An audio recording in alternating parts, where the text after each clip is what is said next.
I feel like the burden is a difficult word, like the responsibility and the duty to take care of your friends is really magnified in an American context because there's no underlying sense of like large scale community responsibility.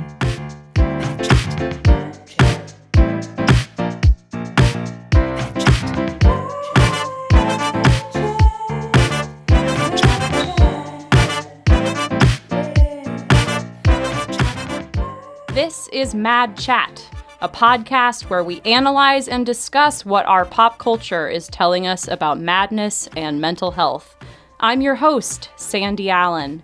I'm a writer and an author of A Kind of Miraculous Paradise, a true story about schizophrenia. And today I'm talking about a show that had 157 original musical theater numbers, including one that's just a dude singing about how much he likes apples, Crazy Ex-Girlfriend. I'm an apple man. I'm an apple man. No other fruit can do quite what an apple can. Anyway, before we go any further, let me reiterate a quick point about spoilers. We will be analyzing and discussing pop culture on this show, including sometimes matters related to plot. So, if you are very concerned about not having the plot of Crazy Ex-Girlfriend spoiled, I encourage you to finish binging the series. It's on Netflix and Amazon and I'm sure other places before listening to this podcast episode. West Covina,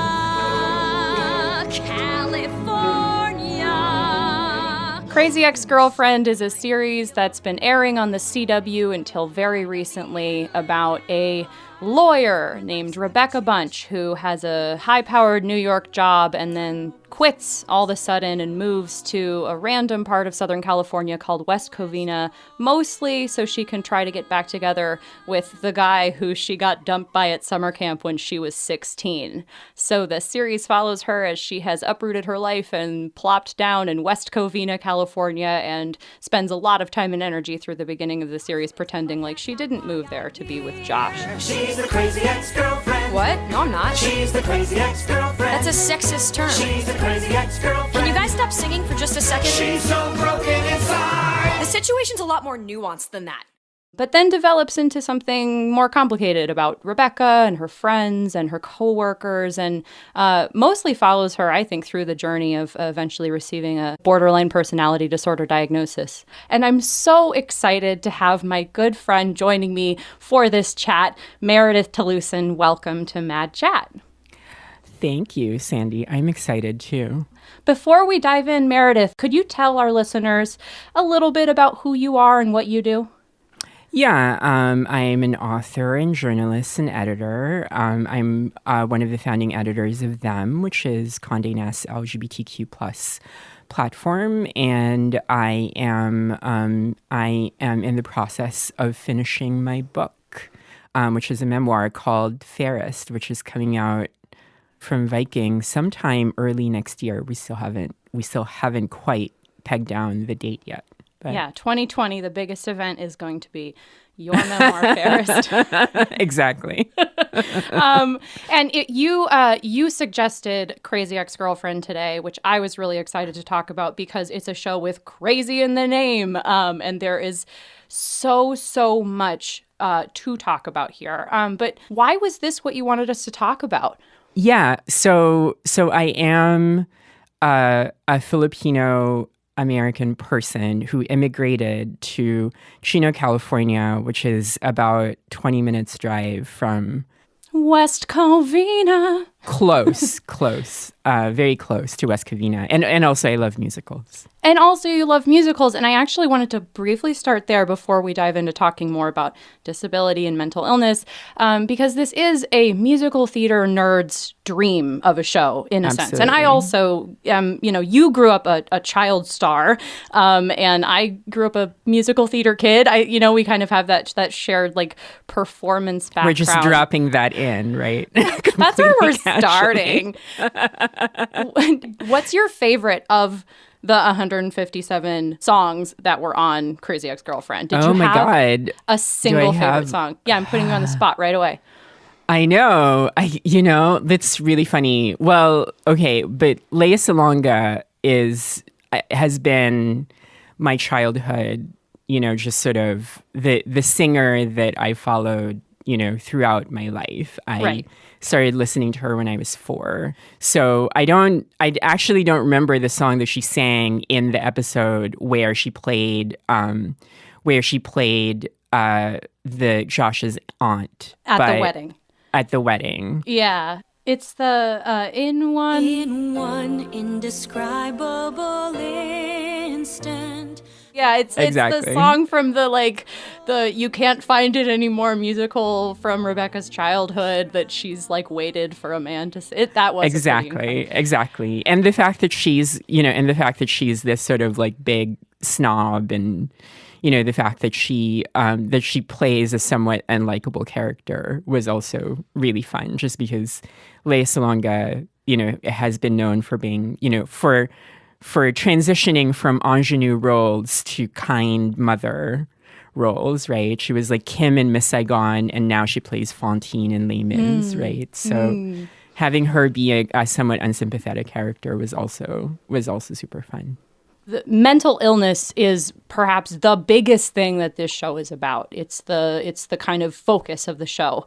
It's in the title. The title being Crazy Ex-Girlfriend is even commented upon in the initial theme song for the show. And you mentioned that, you wanted to think about the ways in which this show does and doesn't portray a reality that's familiar to you. And so I was curious if you could tell us a bit about, how do the topics that are in this show relate to your life, in as much as you're comfortable sharing? Oh, yeah, of course. One of the things that I was going to say was that I did not perceive the show as being about mental illness at all. Interesting. Which probably says, something about me, right? I was aware of it, of the title, and I was aware that, it was this major plot point, right? Keeping the secret that Rebecca Bunch moved to West Covina on a whim because of her teenage crush. From a Filipino perspective, this is all within the realm of plausibility, right? And just because, I don't know, it's just I grew up with, with telenovelas, and there's an entire class of songs in the Philippines called kundiman, which in Tagalog translates to "if you don't," and basically they're all, and there's just a pantheon of them. They're all songs that, that are premised on if you don't love me, I would die. If you don't pay attention to me, et cetera, et cetera. And some of my favorite songs are, are various interpretations of the genre.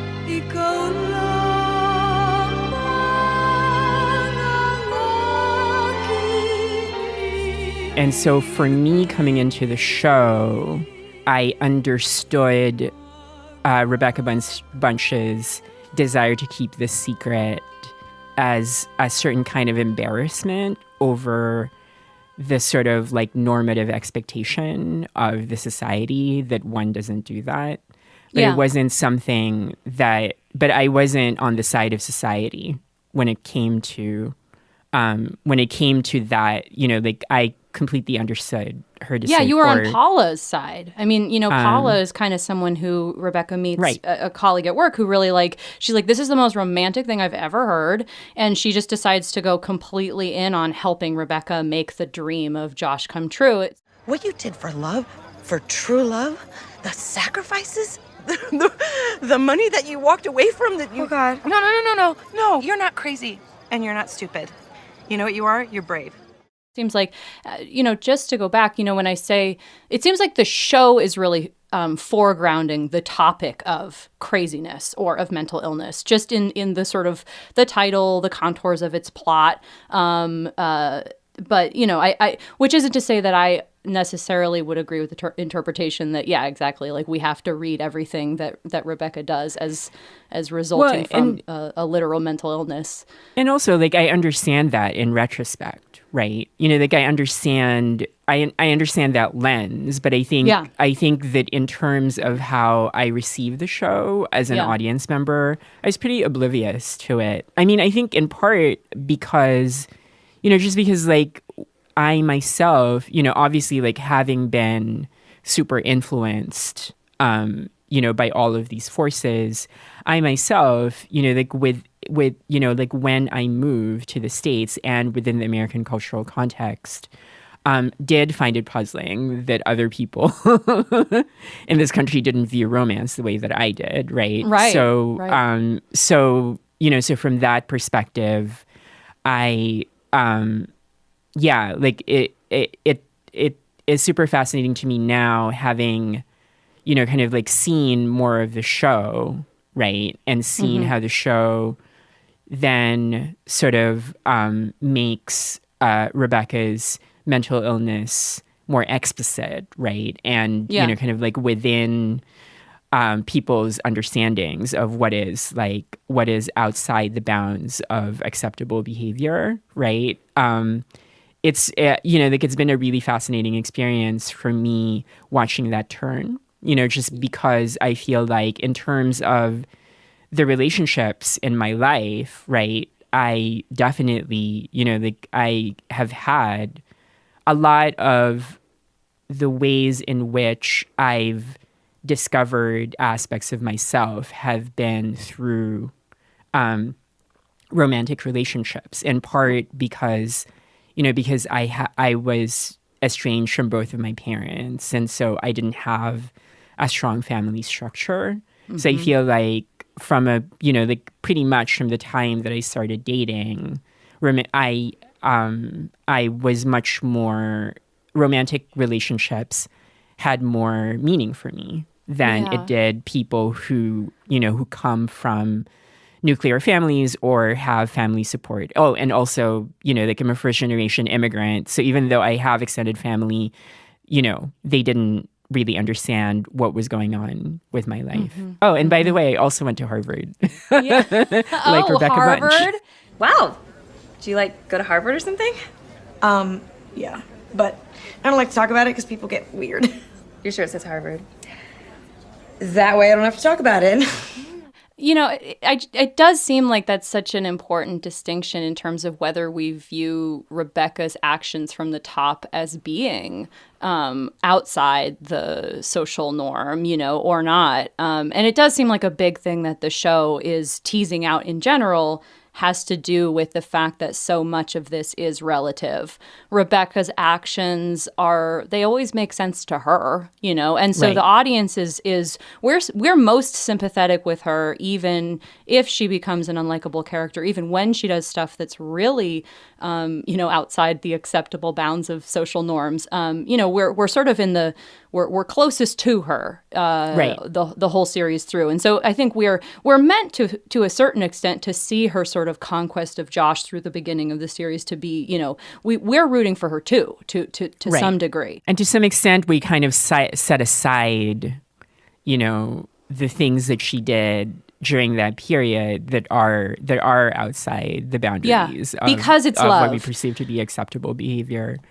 Yeah, because it's love. And also to a certain extent, I feel like, you know, just as in many absurdist comedies, right? Like, I feel like she becomes this representation. She isn't as much, or at least for me, she wasn't as much a representation of a person as she exists in life, right? She was more a representation of some of our, you know, deeper insecurities and some of our deeper feelings when we're in these situations, right? Oh, interesting. And I feel like the fact that it's a musical heightens that, right? Like the fact that it's a musical means that the show is existing in a reality that is not fully our own. I think in terms of realism, you know, to what extent is this show realism, and to what extent is it actually not adhering to reality at all. There's so many examples that I sort of would run into as I was watching it. I mean, like Rebecca's age when she's, presumably about to be like a senior partner at this Manhattan law firm, and then she's swept off to West Covina. Like, I was just doing the math. I was like, she's been out of law school for like a year maximum. Like, there's, or like she quits her job, she resigns from her job via fax. She comes back to West Covina. She ends up, she's hospitalized after a suicide attempt, and then she's in, psychiatric care from that point forward, and there's never a discussion of insurance. And I was just like, she doesn't have insurance, right? Like, doesn't have a job. And yet other things in the show, it seems like they are really trying to say, like, hey, this is real. You need to hear this real lesson. Right. The question though of like, love makes us crazy. It is a big one. And to what extent does being caught up in a romance sort of allow you to maybe do things that are literally criminal? Like Paula gets caught up in all kinds of like literally criminal actions. I tracked you. I hacked your stuff. I may have blackmailed some people in your life for information, but I am not proud of it. Paula! I know. I just wanted Rebecca's love story to work out. Because she's such a fan of the romance of Rebecca and Josh. And it seems like a lot of that has come to Paula via consumption of romance novels, movies, The Bachelor, what have you. Like, this is a whole set of ideas about what, specifically heterosexual romance should be, this like very like boy meets girl and boy get together forever, like model of how humans' lives should go. It seems like that sort of that whole archetype is part of what the show is attempting to, complicate. Yeah, I mean, I think definitely people's behaviors are contextually driven, right? And that this society does, to some extent, view it as acceptable when certain actions are performed in the context of romance, even though of course, the crazy ex-girlfriend is itself, right, a trope. Yeah. And it isn't, in a way that the crazy ex-boyfriend is perhaps a different trope, but is certainly not as prominent, right? No. Like, we don't frame the ex-boyfriend in the same terms. And I find that, I do find that super fascinating. Like, the show isn't about Trent. Oh my God, are you gonna kill me? No, why would I kill you? I love you. What? Rebecca Bunch, I have loved you since the moment that I saw you freshman year in the cafeteria. You were eating a mac and cheese sandwich. Remember? And then last week, out of nowhere, you friended me on Facebook, and then some lady called me and said that she thought I was your boyfriend. I mean, what are the odds? So weird, right? The show is not about Trent, and Trent isn't interesting, as a character, because, for various reasons, for the various ways in which men and, like cis men and cis women are constituted, right? Yeah, in this culture. And whose actions are pathologized or like become a really big deal to others, and whose actions, like if a man is like, even the sort of like three men still standing by the end of the series, Greg, Josh, and who am I forgetting? Nathaniel. They're like kind of competing over Rebecca to a certain degree, and a lot of them are sort of walking around with this conviction that like Rebecca and I are meant to be together forever.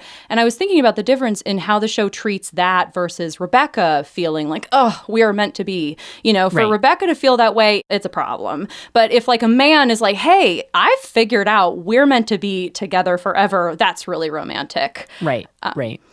Well, because the man still has agency, right? In this way that, the woman doesn't quite, is never as logical, like is never acting according to what is actually, like what actually makes sense, right? There was a phrase you brought up initially when we were talking about Crazy Ex-Girlfriend, which was high functioning.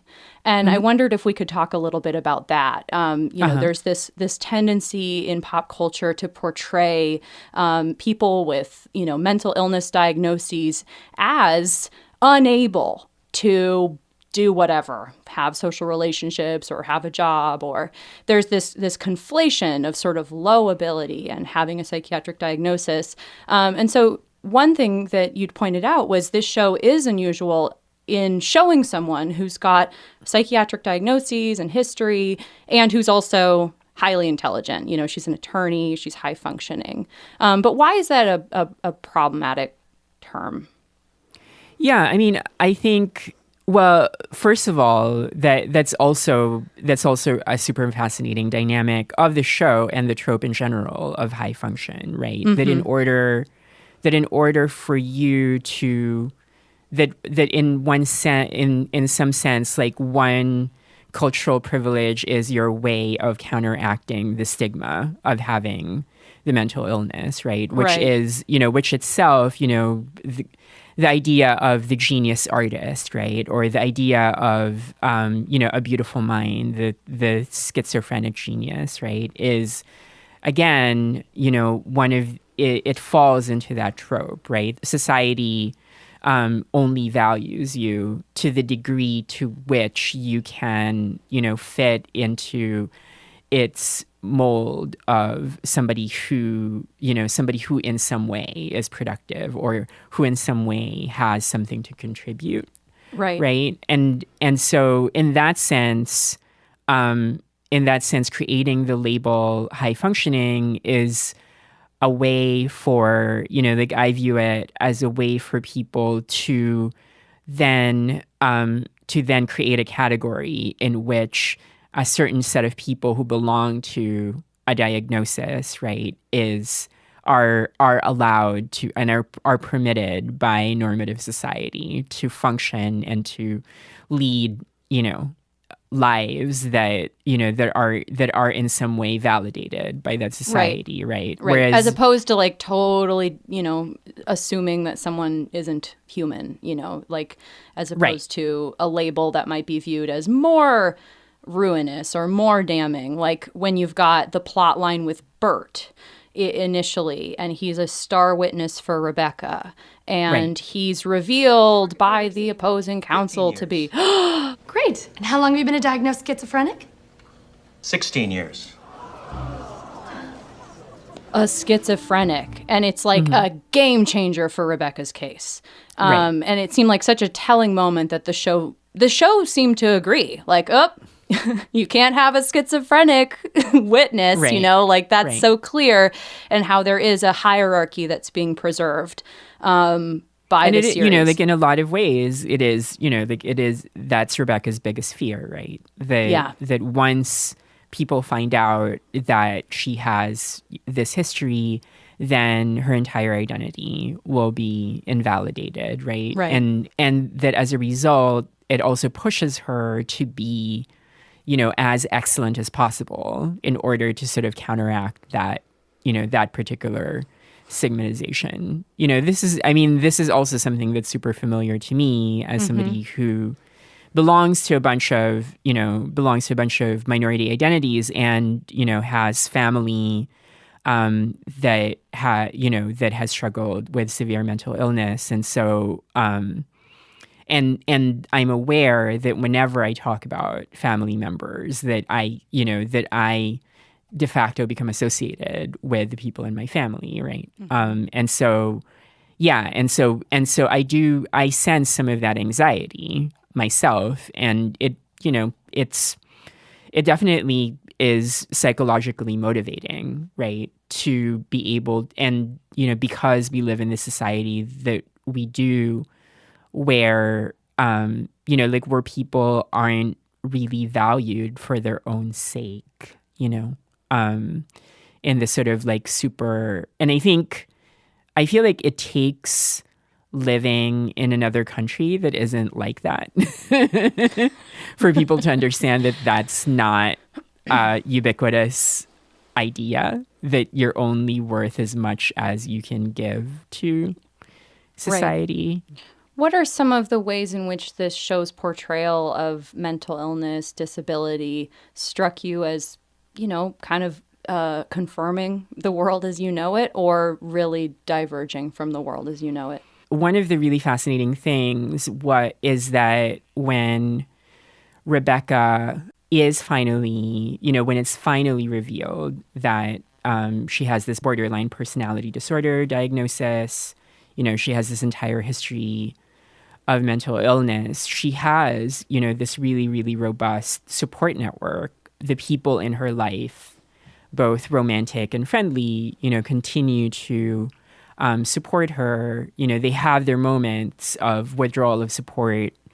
Of course, this is still a TV show. We need tension. We need drama, right? And we need to have these same actors on the show week after week, which a lot of the plot on this series felt like they were just justifying keeping these actors on staff. But yeah.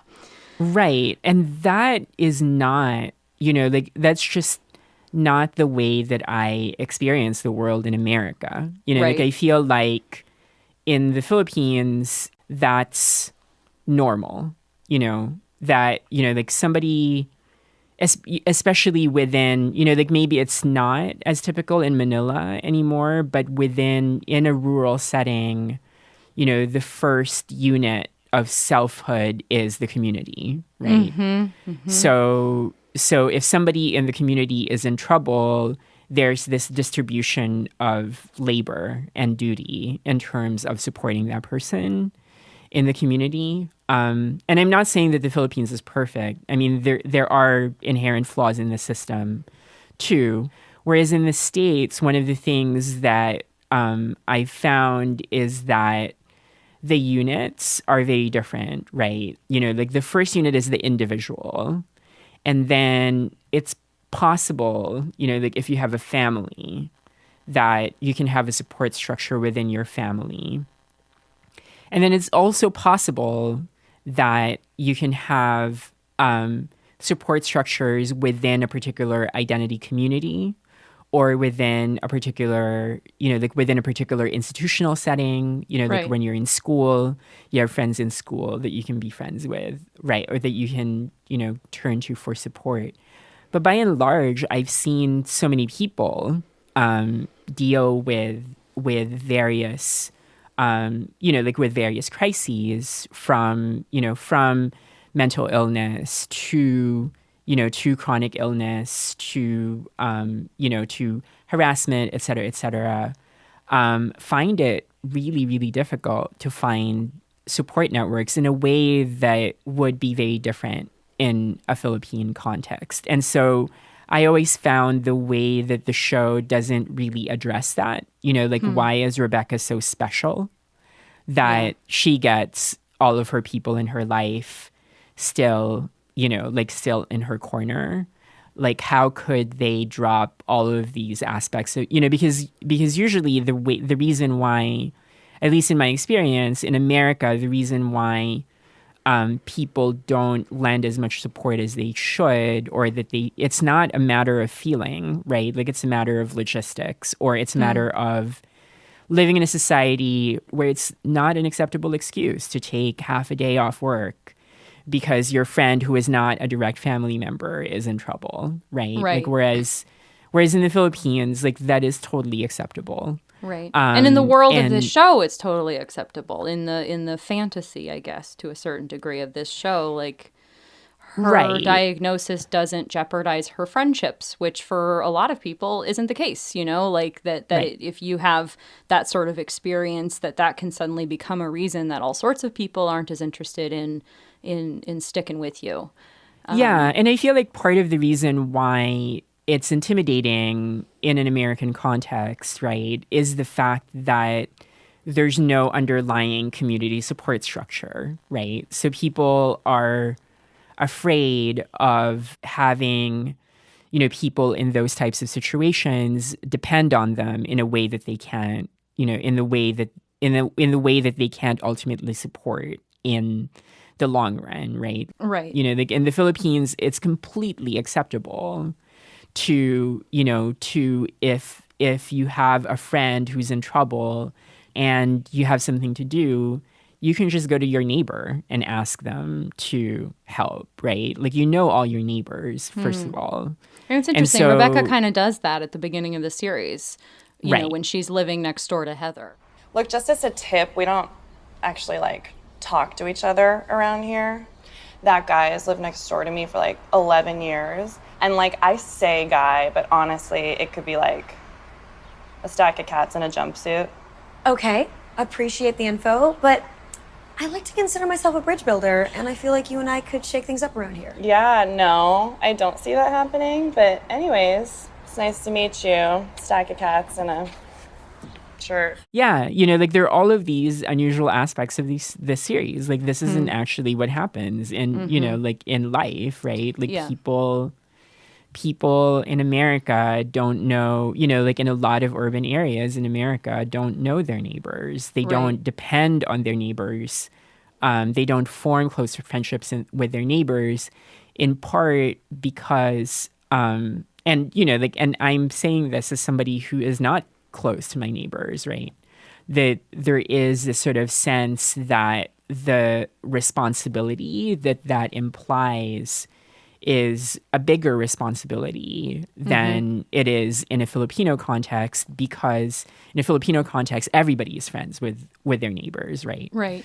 It strikes me that, so another kind of, for me, very loud falsehood in this show is to do with the benevolence of antidepressants. There's, in the fourth season, the last season, kind of the last plot arc of the show is to do with Rebecca being convinced by Dr. Shin and Dr. Akopian, her psychiatrist and therapist, to go on antidepressants.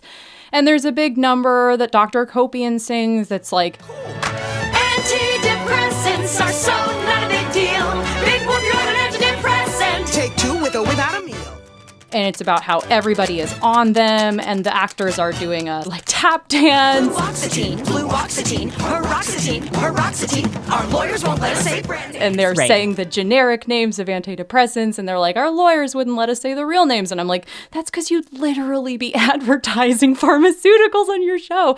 But there seems to be this... and, you know, the creator of the show, Rachel Bloom, has talked about being on antidepressants herself and about the difference that they've made in her life. And, you know, I think it's perfectly fine for someone to express that point of view. But I wondered around, you know, Dr. Akopian, for example, or around the way that antidepressants are being figured as not a big deal, which I don't know. I don't think the science supports that. But the, you know, so the sort of fantasy of there being really good mental health care available to this person also struck me as kind of like just a little bit beyond belief. Like her relationship with Dr. Akopian, for example, she shows up intermittently. She walks out in the middle of her sessions all the time. He can't leave. I have to make him stay. I have to find some way to make him stay. No, Rebecca, you can't make him do anything. Rebecca, wait, please. Oh, that was a good 8 minutes. In the fourth season, she's stalking Dr. Akopian and like showing up in line at the cafe or showing up at the wine bar and asking her questions. And Dr. Akopian, rather than saying, hey, it's inappropriate of you to stalk me, it sits and answers her questions. And I wondered about the, you know, this portrayal of mental health care in general. You know, what's not here? Like, Rebecca doesn't get 5150'd. Hey, let me save you a Google. A 5150 or 5150 hold refers to the statute in California that permits the involuntary 72-hour psychiatric detention of somebody deemed to be a danger to themselves or others. It's become a sort of shorthand for involuntary psychiatric holds generally. And it's the name of a Van Halen album, so that's definitely not problematic at all. She doesn't get thrown into a cell against her will. She's not being voluntarily medicated at any point, except by her mother, briefly. There's all these sort of aspects of the American mental health care system that aren't being shown in this show. Like, you're not being shown members of the public who are like, actually, antidepressants didn't really work for me. You know, like, there isn't that other voice here, too. There's just oh, my gosh, you finally got your diagnosis and you finally got the pill that you needed this whole time. But now there's no need for regret, 'cause I'm about to get a diagnosis,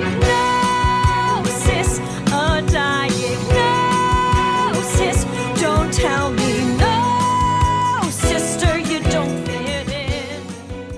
One of the things that I would say is that, you know, it is one of the limitations of the show that it's so close to the Rebecca character's point of view, right? So it becomes then really difficult for the show to telescope out, right? In that sense, I feel like in terms of, and as somebody who doesn't have, I've never been on antidepressants, and so I haven't had a kind of like strong relationship either way to, and haven't investigated them, particularly extensively.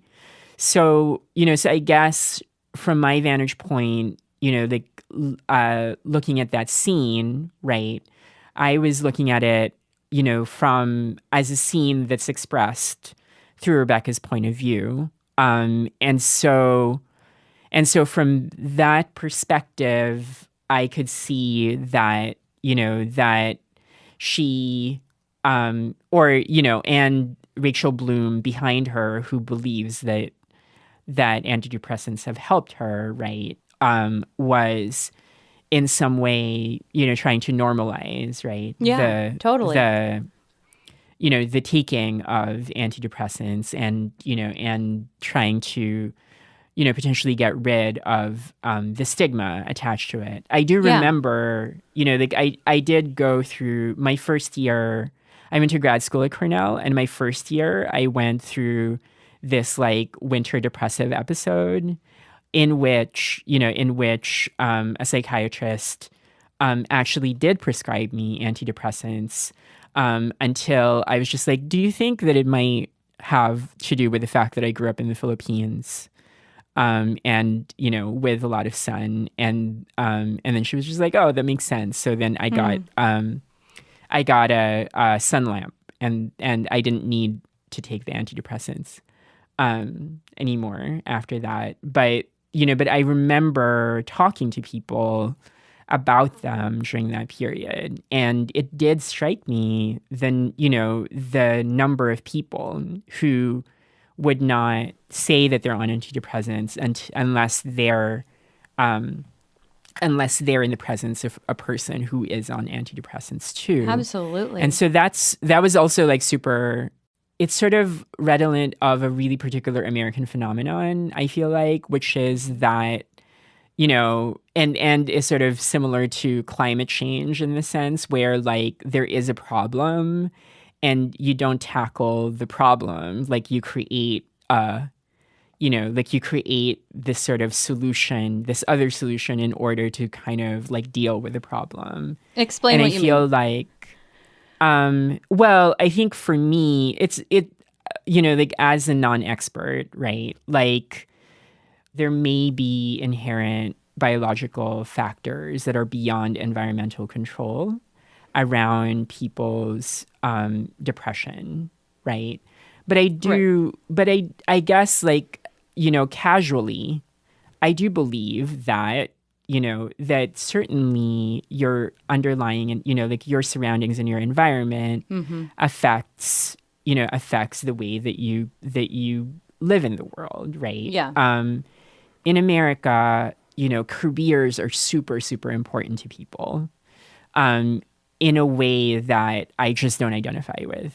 And I feel like so many people that I grew up with just are, they're, like that's just not constitutionally how I feel about, work, right? And, in the Philippines, there's just a lot of community support and there's just like a lot of communalness in general. Not that there are no, like there are certainly people who are depressed in the Philippines. But the Philippines actually ranks, there was like some survey, right? It consistently ranks very high as one of the countries that has like the happiest people in the world. And, and so it does strike me as very American that rather than it's like, let's figure out how to create support systems for people. Let's figure out how to, how to not have,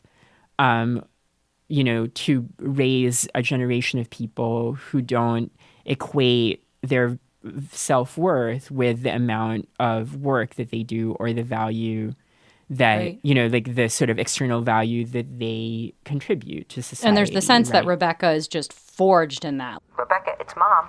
So, did you win the Corcoran case? You want that promotion, don't you? It's very important. It's what we've been working so hard for. I've said that a million times. But I guess you don't care what I think. Right. So in that sense, like I completely agree with you that there is something off-putting about, such a strong emphasis on antidepressants. And yet at the same time, I also have this feeling that American life is just really hard. Yeah, exactly. You know what I mean? And so for people, who experience that and are living in that reality and can't see any other way out of that reality, I also understand antidepressants as a valid solution to that problem. Rather, I call it my Filipino escape hatch. That's what I call it. That I have a Filipino escape hatch because whenever I'm feeling down about myself, I'm just like, okay, like let me imagine myself in my aunt's house, in this remote island in the Philippines surrounded by beaches. And, like that will always be there for me because she's my aunt and she's a relative and like I will always be welcome. Right. They, like not that many Americans have that. Right. Whereas Filipinos usually have redundant solutions, Mm-hmm. Well, and I mean, to their crises. You're talking about something very profound, which I mean, I absolutely agree with. And I think a lot of my research and reporting after the last decade has kind of arrived at a similar idea, which is, well, if you want to address quote unquote severe mental illness, one way to go about it is to start thinking about how people are maintaining connections with one another. And so often when you have folks who are ending up with severe mental illness diagnoses, something that is common is people have become isolated from others, whether because of that experience of being diagnosed and hospitalized or treatment or whatever else, but also because of whatever's happened before in terms of, the traumas someone has experienced in their life or, the oppression that they've had to endure in the big old mean society that we are all stuck in here. In a character like Rebecca, it does seem like there's such an opportunity here that, she is normalizing, as you said, that experience of like, yeah, she's got a psychiatric history, she's got diagnoses, she's on medication, and she is a full person. She's a complicated lady and she's got all kinds of talents, and we get to watch that. And in a sense, like, I agree with you. I think there's something so good and powerful in that precisely because like, like everyone whispers to me what medications they're on and like what member of their family has been involuntarily committed recently or whatever. Like for some reason, that's my role now in a lot of relationships. And like, yeah, a lot of Americans are on antidepressants and other psychiatric medications, but especially anti-anxiety, antidepressant medications as they're marketed, like those are phrases that come from marketing. And like, I was thinking a lot about how Rebecca's diagnosis isn't depression. Her diagnosis is borderline personality disorder, BPD, a relatively recent invention of, American psychiatry. One that typically, it's one of those diagnoses that's disproportionately given to a certain population, white women. I remember when I watched the first episode of Crazy Ex-Girlfriend, I said to myself, she's going to get a BPD diagnosis and she's going to end up on psych drugs. I didn't guess which psych drugs, but I felt like the show overall was going to be a loosely veiled ad for pharma. Because I did not catch that at all. That's just me, I have a weird head. Like, it's just like the weird way I watch everything. But yeah, I was like disappointed that I was right. I was sort of hoping the show was going to do something more, I don't know, hard. I think it's harder to tell a story that doesn't end up with, and then she found the right med, the end. Because that's not the case for so many people. And these medications can change over time in terms of whether people find them helpful. And, when they're saying something like it's so not a big deal, I'm like, there's all this research, for example, right now about addictiveness in antidepressants and the extreme difficulty that so many people have getting off of medication safely. Right. Stuff like that. It has to be elided. It's like necessarily elided if you're going to have a tap dance number where you're singing the generic names of antidepressant medications. Yeah, I mean, it is, like it's such a big part of American culture, like I feel like, I mean, it's funny just because like one of the topics or like one of the things that I want to write an essay about, or, like it's in my notebook, right? Like what does it mean in the context of being me not to have like any of these diagnoses or have never been on, like on any psychiatric drugs, because I do feel like so many people around me are or have been or have had, these types of histories, especially as a trans woman, as a racial minority, right? That there is a sort of, and I'm also somebody, who doesn't, who pretty much has not had alcohol throughout my life. I occasionally have social drinks out of politeness, right? Like I just don't have chemical substances in my system. And I sort of become an exception rather than one of, a type of person because of that, right? Like I'm in a lot of environments, not just, because we think about psychiatric drugs, but, like we take stimulants and depressants all the time, right? Right. Like, and just the fact that my system doesn't contain those substances, like I've managed to start having a 1 coffee in the morning habit, but that's actually I like that you're only like, in the I'm last- working on taking up coffee. Well, no, I mean, it's really funny because, I adore my you. because like one of my best friends used to joke all the time that I didn't have a vice and that I needed to find a vice because I would not be like a full person if I didn't have a vice. And then I would say something like, well, like I'm addicted to dance. And she's just like, that doesn't, right? I mean, I love if your vice is dance. That's a great vice. I am to the endorphins, right? Yeah. I guess those are chemical substances. Yeah. They are, and that's where all this stuff gets really tricky.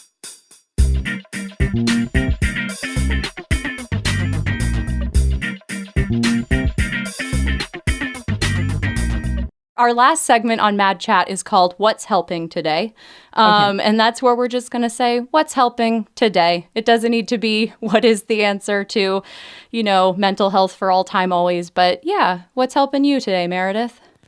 What is helping me today? I've been listening to the Paris Review podcast. That's one of the things that's been helping me today, and just generally reading a bunch of fiction just because I just turned in the pages for my book, which is a memoir. And so I have been really behind on my fiction reading and consuming.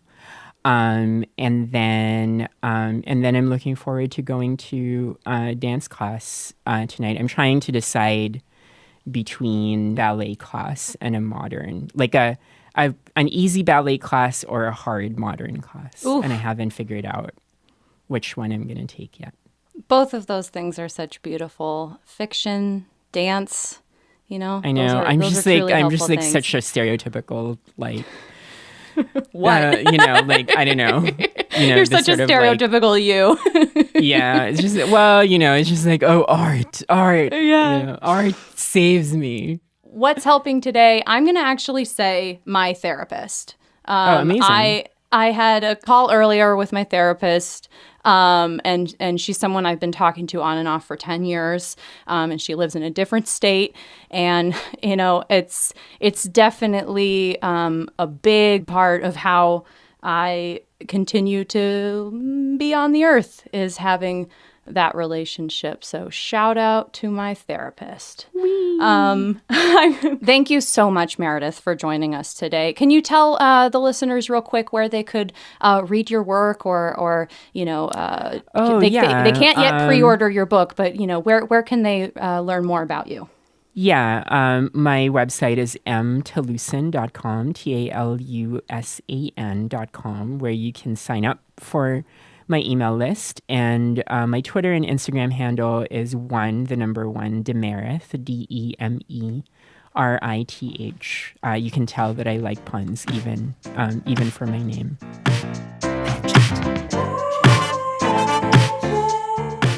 Mad Chat is produced by Lee Mengistu. Theme music by Lee Mengistu and Ruthie Williams. Our social media and community manager is Annie Mock. Logo and other design work by Chris Ritter. Thanks today to Argo Studios. Engineering assistance from my unpaid intern Rob Dubbin. Episode transcriptions by Alex Kornakia. Find those transcripts at our website, madchatshow.com. If you want to continue the chat online, follow at Mad Chat Show on Twitter, Instagram, or Facebook. I'm Sandy Allen. This is Mad Chat. Thanks for listening. Talk to you again in 3 weeks. My favorite of the 157 songs, of course, was the one where Weird Al cameos as a hot air balloon rental guy and sings a song with his accordion about not pooping in the balloon. Please don't poop in my balloon.